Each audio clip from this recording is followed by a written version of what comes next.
Having witnessed a number of people protesting against asset sales over the last couple of years, largely with emotionally charged but factually vague catchphrases such as "don't sell our future," and now seeing that it has got to the point of a referendum, I have decided to put this video together to help summarise exactly what asset sales mean and what they don't mean, and do some myth busting.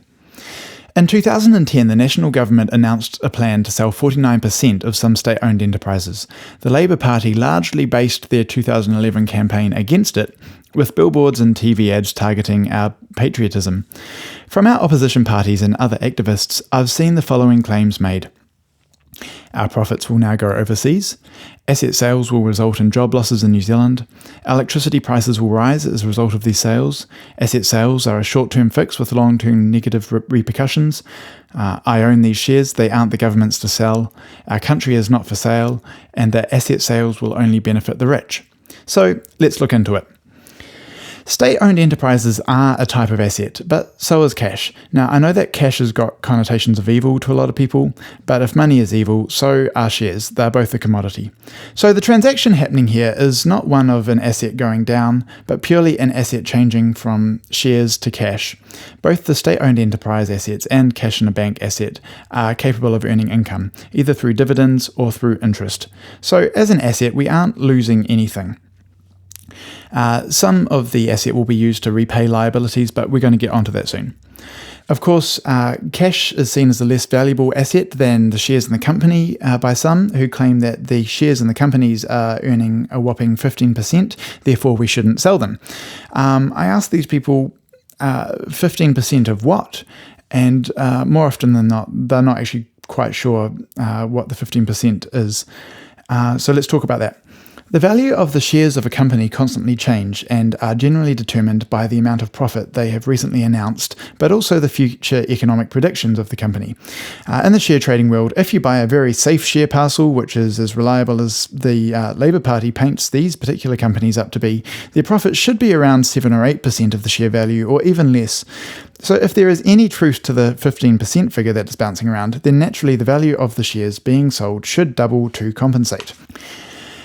Many people opposed to asset sales believe that the value of these shares will continue to rise and or profits from these companies will continue to grow or at least sustain.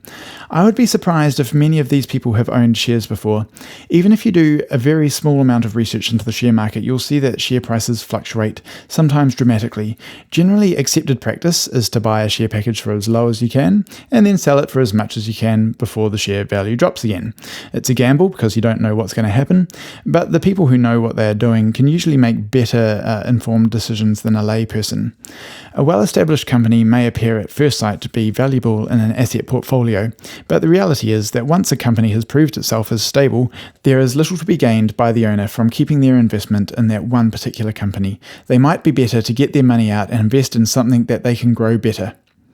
Think about what would happen to the share prices of Meridian Energy if a scientist invented a more powerful and cost-effective way of creating solar panels so every household converted to solar energy and cancelled their electricity provider's contract. As soon as the announcement is made, your shares in Meridian Energy will have lost their value and it will be too late to do anything about it. I have challenged many people to simulate what they think the government should do by taking out a loan and buying these amazing shares. But nobody has been willing to put their money where their mouth is, and quite rightly so. The already floated shares haven't made any gains, at least not at the time I've made this video. As I mentioned, much of the money that the government raises from these sales will be used to pay off international debt. Now, international debt is classed as a liability, and a liability is literally a negative asset. Now, while assets generally work to produce the government money, liabilities do exactly the opposite. They cost the government money in interest.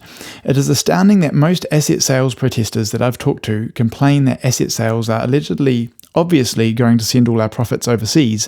However, they blatantly ignore the fact that currently we have a huge amount of interest being sent overseas to international investors who have invested in New Zealand in the form of a loan.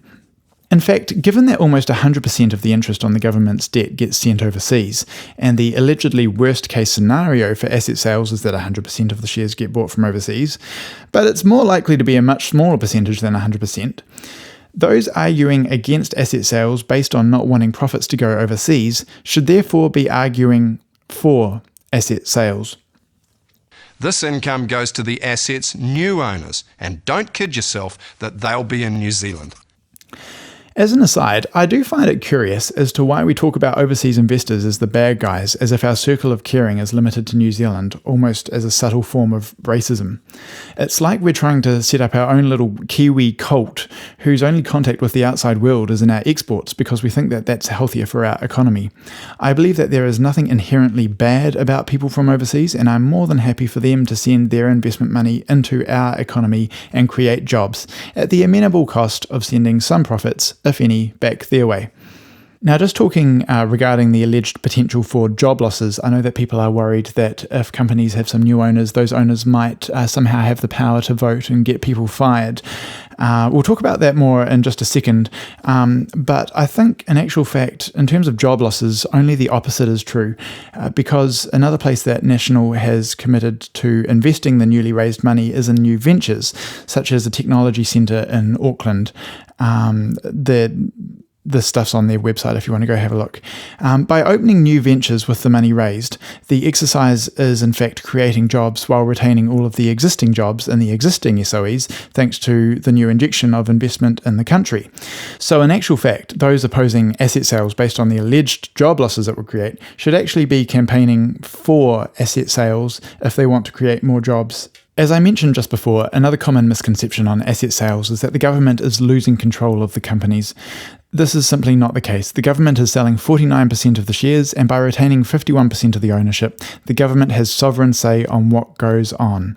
The private investors can only invest on a purely speculative level. That means that they're investing because they think the share price is going to either rise or fall, not because they think that they can get any power out of buying shares. So on that note, power, no pun intended, there is a rumour that electricity prices are going to rise as a result of private investors putting pressure on the company to do so. But since, as I've just shown you, private investors don't really have any say in the running of the company, this rumour is simply unfounded. Electricity prices may change for other reasons, but they will be unaffected by the share sale.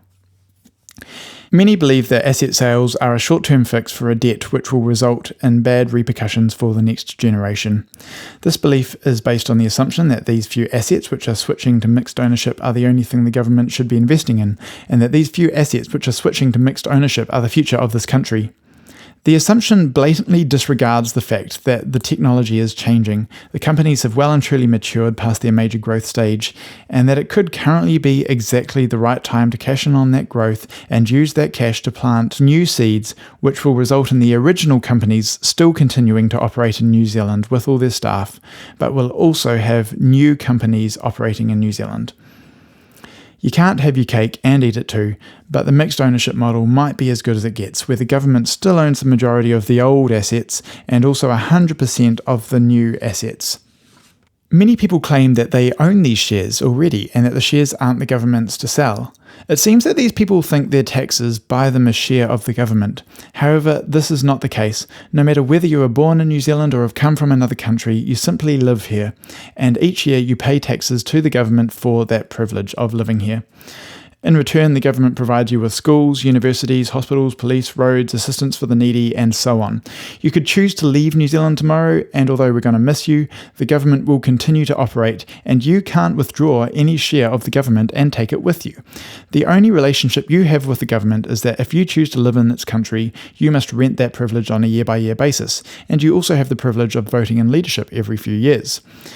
So if you're purchasing shares from the government, you have got no need to worry that you are purchasing something that you already own, despite various opposition leaders implying it.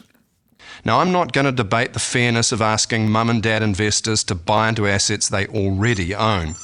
But let's look at the financial picture if we did sell those assets. Moving on, some people say, or at least imply by using the slogan, "Our country is not for sale," or "New Zealand is not for sale," that these companies somehow constitute New Zealand's identity and that the government has an obligation to remain loyal to these specific companies rather than reinvesting as times change. Without disrespect to Mighty River Power, who do great and important work, I cannot say that they would feature on New Zealand's list of national icons, as much as, say, the All Blacks, who actually received significant international funding. Protest placards saying, "Our country is not for sale," should be updated to say, 49% of shares in some companies our government have set up are not for sale, if their intention is to be accurate, of course. Currently, all they do is mislead. So let's look at the next and final common misconception, that asset sales will only benefit the rich. Now, the argument presented by asset sales protesters is that only the rich can afford to buy assets. As I've shown you, these shares are not particularly good or bad, and you're probably aware that there are a huge range of shares on offer on the stock exchange already that a rich person could invest in if they like. In fact, if a rich person bought these shares and they went down in value, such as what's happened in the last few months with Mighty River Power shares, then it would directly hinder the very wealthy. So those are the myths out of the way, and hopefully I've shown you all the good reasons for the mixed ownership model. However, protesters have managed to get the government to do a referendum. So before you vote, I encourage you to critically question all the statements for and against asset sales to come to your own factually strong view, not one based on emotion and vague facts or people's red herrings and straw men. If you don't entirely understand somebody's statement, no matter how much you respect them, research it until you understand yourself, because they might be wrong, and the same goes for me. It's a complicated subject, and it turns out that the only easy thing is to come up with an oversimplified conclusion that's pretty much the opposite from reality, which I've seen time and time again over the last couple of years. It's important that we understand the choice that we will be asked to make. A one-off, short-term fix that opens up our best assets to foreign ownership, where we effectively become tenants in our own country. Or a long-term, balanced approach that will create jobs and grow our economy, not somebody else's. I'm not here to convince you to vote for the same party as me in the next election. I don't believe that there is one party that suits all New Zealanders. However, regardless of what party you vote for, please let's not let our arguing hold our country up like it did in America recently. The country has already voted for asset sales by voting the national government in the 2011 election. So vote for asset sales again so the government can get the job done with the maximum benefit to our economy. Thanks for watching.